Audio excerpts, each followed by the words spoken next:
Last month I logged into my credit card account to pay the bill. Before I could do anything, a pop-up appeared. Update your annual income to help us serve you better. There was a friendly little form with my old income already filled in and an empty box, inviting me to enter the current number. Serve you better. That's what they said. I closed the pop-up without touching it. I know exactly why they're asking, and it has nothing to do with serving me better. Most people don't realize that. When you tell a bank your income, you're handing them powerful ammunition. You're giving them data they will use to make decisions about your financial life, decisions that benefit them, not you. Every time you update that income field, their algorithms start running. Your profile gets adjusted in ways you'll never see, but you will definitely feel. Banks have convinced us that sharing income information is routine, expected, maybe even required. They slip these questions into applications like they're asking for your phone number. They send friendly update requests disguised as customer service. They make the whole process feel so normal that most people never stop to ask the basic question: why do they actually want this number? And what happens when they get it? The answers might change how you interact with financial institutions from now on. Here's something that might irritate you. Banks are not required to ask for your income in most situations. There's no law forcing credit card companies to know your salary. No regulation requires them to keep updated income information on file. They ask because they want to know. They ask because it helps them make more money from you. This distinction matters. When something is legally required, you have to provide it. When it's just requested, you have a choice. Banks deliberately blur this line because informed customers make decisions that hurt their profits. Think about the last time you applied for a credit card. The application asked for your annual income. You probably entered it without thinking twice. Why wouldn't you? It seems like standard information. But the moment you submitted that number, the bank's algorithm instantly categorized you. Your income became a data point in a profile that determines how they treat you, not just whether you get approved, but what interest rate you'll pay, what credit limit you'll receive, what offers you'll see, and how aggressively they'll market additional products to you. Let me break it down. Credit limits are the most obvious use of income data. Banks use your stated income to decide how much credit to extend. Higher income usually means higher limits. On the surface, this seems reasonable. Someone earning $150,000 can theoretically handle more debt than someone earning $50,000. But here's the twist. Higher credit limits aren't always in your best interest. They encourage more spending. They create more opportunity for debt and more interest payments over time. Banks know that people with higher limits tend to carry higher balances. They're not giving you a high limit as a reward. They're giving you more rope, because customers with more rope tend to hang themselves with interest. Interest rates are where income data gets used in even more hidden ways. You might think higher income leads to lower rates because higher earners are lower risk. The reality is more complicated. Banks combine income with other factors to judge not only risk, but also your price sensitivity. Someone earning $200,000 is less likely to shop around for a better rate or negotiate. The algorithm knows this and can quietly charge more. Studies have shown that affluent customers sometimes get worse terms precisely because banks know they probably won't bother switching. This practice even has a name in banking: ability to pay pricing. The more you can afford, the more they can charge, not because you're higher risk, but because they can get away with it. Marketing and upselling is the most persistent way banks use your income against you. Once you reveal your income, you get placed into targeted segments. High earners get bombarded with offers for premium cards with high annual fees, personal loans, investment products, and insurance. Every login becomes an obstacle course of carefully calibrated upsells. Banks know a person earning $180,000 is far more likely to accept a $550 annual fee card than someone earning $60,000. Lower-income customers get a different set of offers: balance transfers with hidden fees, expensive personal loans, and credit limit increases designed to encourage overspending. The targeting is precise because the data is precise. Even more concerning is that this information doesn't disappear. The income figure you entered 5 years ago can still influence how you're treated today. It can affect decisions about raising your interest rate, lowering your credit limit, or closing your account during tough economic times. Banks have long memories. Your data has a very long half-life. Now, the question you're probably asking: when do you actually have to disclose your income, and when is it optional? Mortgage applications require income verification.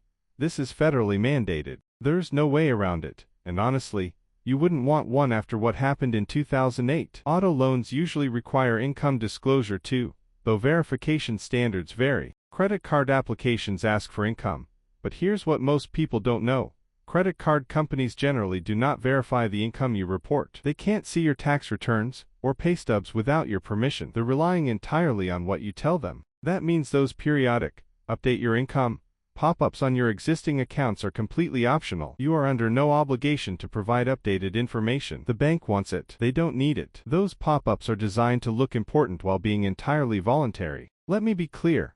I am not suggesting you lie about your income. Providing false information on a credit application is fraud and it's illegal. Don't do it. What I am suggesting is that you think strategically about when and whether to volunteer information that will be used to make decisions about your financial life. There's a big difference between lying and simply declining to update. When a bank asks you to update your income in the middle of an existing relationship, you can close the pop-up. You can leave the field blank if possible. You can decline to provide information that isn't legally required. This isn't deception, it's protecting your privacy. Banks already hold enormous amounts of data about you, your spending patterns, payment history, debt levels, and financial habits. They use sophisticated algorithms to extract maximum value from the relationship. Meanwhile, you know almost nothing about their internal decision-making. Refusing to volunteer extra information slightly reduces that imbalance. Imagine two customers with identical credit profiles, spending patterns, and payment histories. One regularly updates their income as it grows. The other never updates it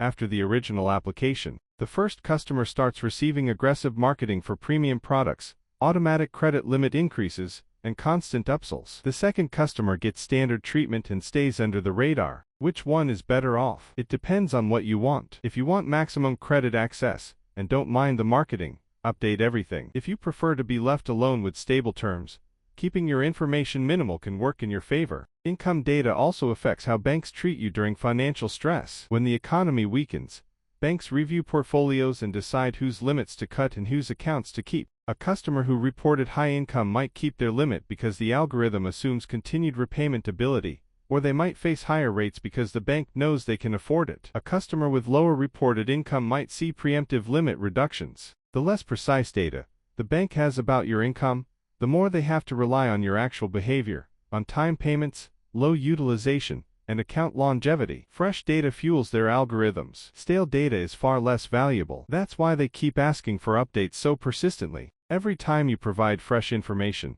you reset the clock and become a new target for their systems. There are legitimate times to update your income, if you want a higher credit limit, and your income has increased significantly, or if you're applying for a new loan, where higher stated income improves your chances. The key is intentionality. Update when it clearly benefits you. Decline when it mainly benefits the bank. Banks perform lifetime value calculations on every customer. Income is a major input. Higher income means higher projected lifetime value, which justifies more aggressive tactics. When you refuse to help them calculate that number precisely, you introduce uncertainty into their models. Uncertainty often leads to more conservative treatment, which tends to benefit the customer. There's also a psychological side to this. Banks have trained us to feel obligated to answer whenever they ask. The forms look official. The requests feel urgent. Most people comply because saying no feels uncomfortable. Breaking that habit is liberating. The first few times you close the income update pop-up, you might feel a little anxious. Will something bad happen? It won't. The bank will ask again later. You close it again. Nothing changes. Your accounts keep working normally. Your credit score doesn't drop. They simply don't get the fresh data they wanted. Here are some practical rules going forward. For new credit card applications, provide income information because it's expected for approval. But be thoughtful. If your income is variable, you don't have to use your highest earning month. Report accurately, but don't volunteer more than necessary. For income update requests on existing accounts, close them without responding unless you specifically want something that requires the update. There is no penalty for ignoring these requests. For credit limit increase offers, first decide if you actually want the higher limit. If yes, then providing updated income may help. If you're happy with your current limit, decline the offer instead of feeding them more data. For loans where income verification is required, provide exactly what's asked and nothing extra. If they want more documentation than necessary, ask why. When banks call asking to update your information, remember the call is designed to create pressure. You can politely decline. The call ends, and your accounts stay open. This principle goes beyond banking. Every institution that asks for your data is collecting it primarily for their own benefit.